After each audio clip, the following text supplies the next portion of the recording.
وسهلا بكم متابعينا في كل مكان. سألنا كتير على الامريكان ستيك او العصاية القابلة للتمدد الاربع عقل، جبنا لكم عشان نفرجكم عليها. هي تبقى جايه بالمنظر ده كده في جراب قماش. بنفتحها، طبعا هي المقبض بتاعها تحس ان هو سفنج او مطاط طري، تمام. ومعاها العلقة دي، عشان خاطر تفتحها لازم نحدفها حدفة شديدة. هنشوف كده مع بعض. طبعا هي بتبقى عقلة 2 3 4. هنشوف طولها وهي مفتوحة قد ايه.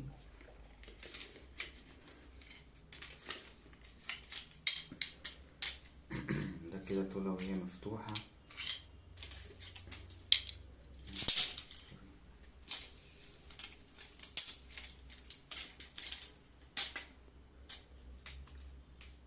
حوالي 65 سنتي، من الطول تقريبا حوالي 65 سنتي، تمام. طبعا نشوفها وهي مقفولة، عشان نقفلها.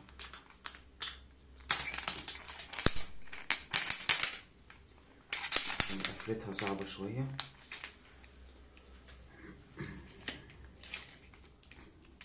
طولها وهي مقفولة 19 سنتي، واضح كده 19 سنتي، ممكن تقولي 20 سنتي وهي مقفولة. هنوريكم مرة تانية برضو وهي بتتفتح. بنمسكها كده ونقوم حادفها كده حدفة جامدة، تمام. متنسوش تعملوا لايك للفيديو ومتابعة للقناة عشان نشوف كل جديد.